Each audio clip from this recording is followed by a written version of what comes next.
Hello friends, இன்றைக்கி நம்ம வீடியோவில் என்ன பார்க்க போகிறோம்னா எலக்ட்ரிக் ஃப்ளெக்ஸை பற்றி பார்க்க போகிறோம். ஃபஸ்ட்டு நம்ம எலக்ட்ரிக் ஃப்ளெக்ஸோட டெஃபினேஷனை பார்த்துருவோம்.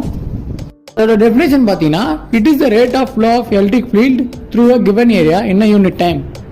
என்ன ஃப்ரெண்ட்ஸ், ஒன்றும் புரியல. ஸோ புரியுற மாதிரி பொறுமையாக சொல்கிறேன், வீடியோ ஃபுல்லாக பாருங்கள். அதுக்கு முன்னாடி எலக்ட்ரிக் ஃப்ளெக்ஸோட ஃபார்முலாவை பார்த்துருவோம். ஃபார்முலா பார்த்தீங்கன்னா electric flex equal to EA cos θ. இதை பற்றி இந்த வீடியோவில் ஃபுல்லாக பார்ப்போம். ஸோ இந்த பிக்சரில் பார்த்தீங்கன்னா ப்ளூ கலரில் இருக்குது தான் சர்ஃபேஸு, ரெட் கலர் ஆரோ மார்க்லாம் பார்த்தீங்கன்னா எலக்ட்ரிக் ஃபீல்டு.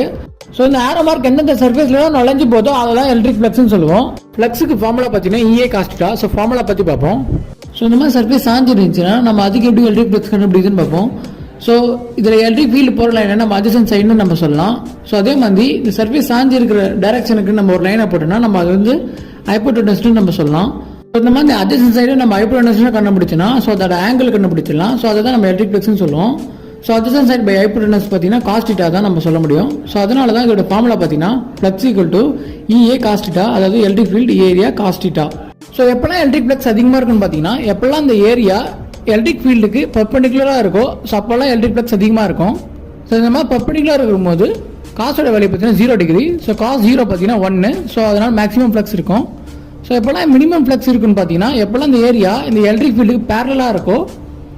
ஸோ அப்போல்லாம் மினிமம் ஃப்ளெக்ஸாக இருக்கும். ஸோ இந்த மாதிரி பேரலாக இருக்கும்போது காசோட வேல்யூ பார்த்தீங்கன்னா 90 டிகிரி.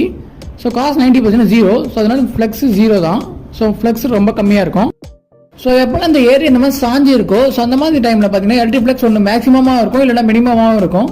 இப்போ சப்போஸ் எக்ஸாம்பிளுக்கு இந்த மாதிரி சாஞ்சி இருக்கும்போது பார்த்தீங்கன்னா காசோட வேல்யூ பார்த்தீங்கன்னா 60 டிகிரி இருக்கும். ஸோ cos 60 பார்த்தீங்கன்னா 1/2. ஸோ எலக்ட்ரிக் ஃப்ளெக்ஸ் பார்த்தீங்கன்னா EDA/2. ஸோ அதாவது மேக்ஸிமமாக இருக்கும், இல்லைனா மினிமமாக இருக்கும். ஸோ ஓகே ஃப்ரெண்ட்ஸ், இந்த வீடியோவில் உங்களுக்கு எலக்ட்ரிக் ஃப்ளெக்ஸை பற்றி புரிஞ்சிருக்கும் நம்புகிறேன். இந்த வீடியோ உங்களுக்கு பிடிச்சிருந்தா லைக் பண்ணுங்கள், ஷேர் பண்ணுங்கள், சப்ஸ்கிரைப் பண்ணுங்கள். தேங்க்யூ.